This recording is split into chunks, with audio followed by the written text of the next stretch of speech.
안녕하세요. 저는 네이버에서 블로거를 하고 있는 흰영우입니다.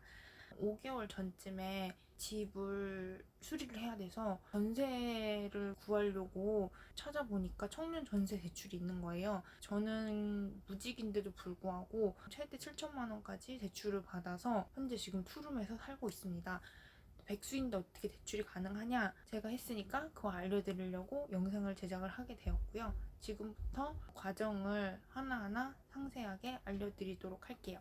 일단 첫 번째는 조건을 말씀을 드리자면 나이는 만 19세에서 만 34세까지만 가능을 해요.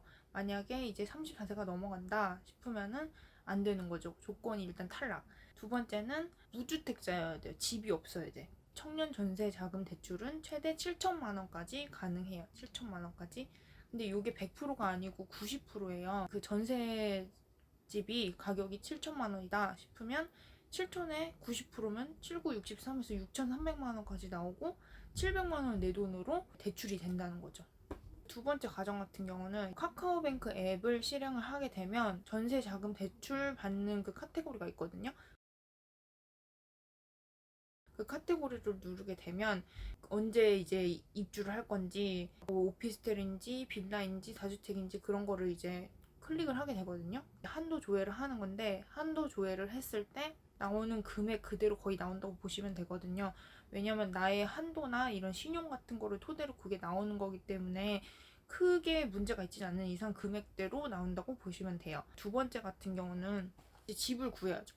네이버에 요즘 많이 나와 있잖아요. 네이버 부동산에서 먼저 보거나 아니면은 내가 살고 싶은 부동산에 가서 발품을 팔아서 내가 원하는 집을 구하는 거예요. 거기서 일단 미리 말을 해야 되는 거죠. 전세 대출 자금을 받아서 전세집을 구하고 있는데 물건이 있느냐 이렇게 보여달라고 하면 중개업자분들이 그거에 맞춰서 보여주세요. 그 얘기를 안 하면 대출을 받는 걸 꺼려하는 집주인들이 있기 때문에 만약에 내가 마음에 들었는데 그 집주인이 대출이 안 된대요. 그러면 이건 필요가 없는 그런 시간을 버리는 거겠죠? 그렇기 때문에 먼저 이걸 얘기를 해주는 거죠.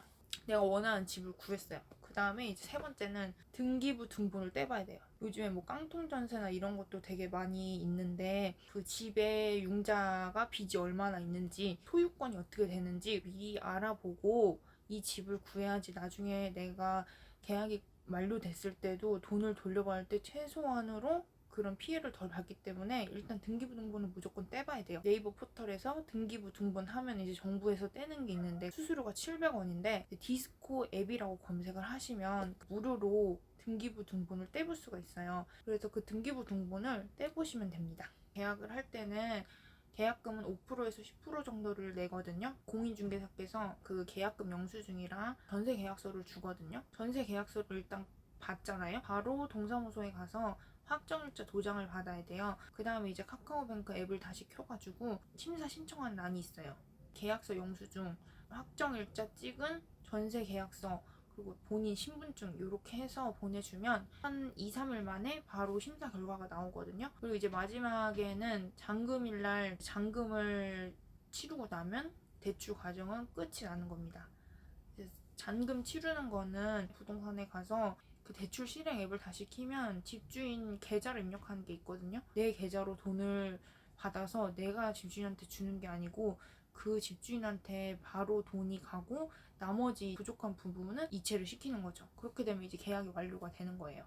그러면은 이제 요거 대출을 하실 때 궁금한 점이나 주의할 점 이런 것들을 제가 한번 추려봤는데요. 첫 번째는 백수의 조건 인데 백수 기간은 중요하지 않고요. 대신에 신용도를 확인할 수 있는 신용카드가 있어야 된다고 해요. 근데 신용카드가 만약에 없으면 거의 거절이 되거나 대출이 안 될 가능성이 매우 매우 높기 때문에 신용카드는 무조건 하나 이상은 만들어 놓으시는 게 좋으실 것 같아요. 그러면은 백수도 대출을 받을 수 있습니다. 두 번째 같은 경우는 카카오뱅크만 되냐, 이건 나라에서 정책으로 하는 거기 때문에 시중은행도 당연히 가능합니다. 저 같은 경우는 국민은행에 제가 가서 확인을 해봤는데 저도 된다고 나왔거든요.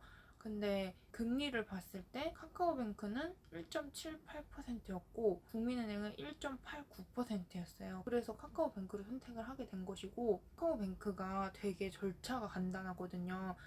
시중은행 같은 경우는 뭐 이거저거 다 떼오라고 하면 은행을 최소 두세 번은 가야 된단 말이에요. 카카오뱅크는 준비물을 미리 다 알려주고 그거 다 떼서 그냥 사진으로 캡처해서 보내기만 하면 바로 대출 승인이 된단 말이에요. 그래서 엄청 간단하잖아요.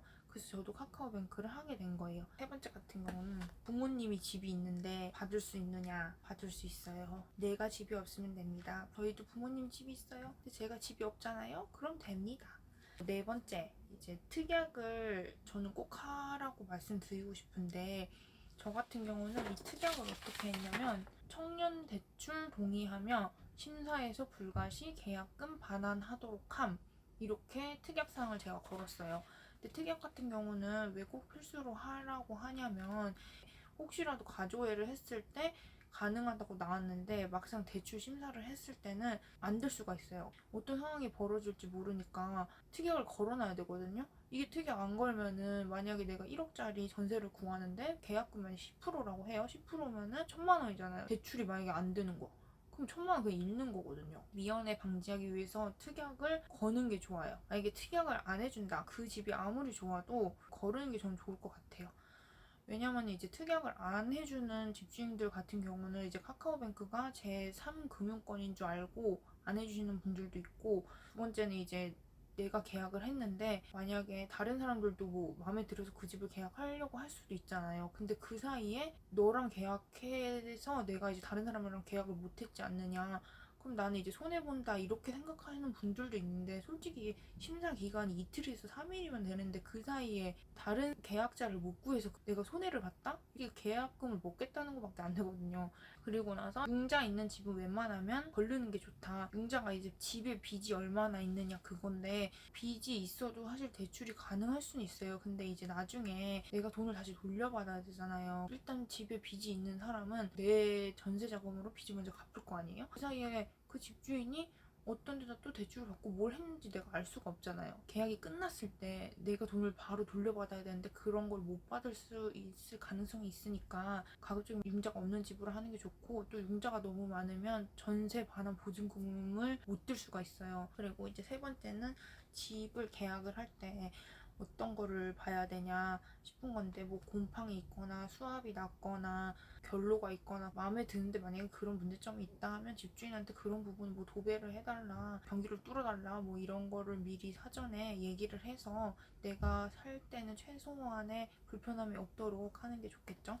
그리고 이제 만약에 대리인이 와서 계약을 한다 이런 경우에 이제 문제가 많이 생기는데, 인감증명서랑 위임장이랑 그 통장사본이랑 신분증 이런 걸 다 확인을 해야 돼요. 요거 없이 그냥 뭐 알아서 해주겠지 이렇게 하면 이제 나쁜 중개업자 같은 경우는 집주인이랑 짝짝꿍 해가지고 이제 그걸로 사기를 치는 거거든요. 몇 개를 더 알려드리자면, 만 34세 이후에 되면 어떻게 되냐 하는데, 그러면 이제 계약이 안 되는 거고요. 근데 만약에 내가 만 33세에 계약을 했다 하면은 그건 이제 계약 기간까지는 가능한데 연장은 불가해요.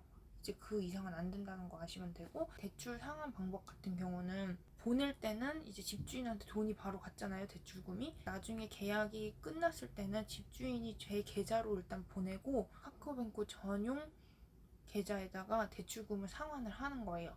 그런 방식으로 아시면 되고요.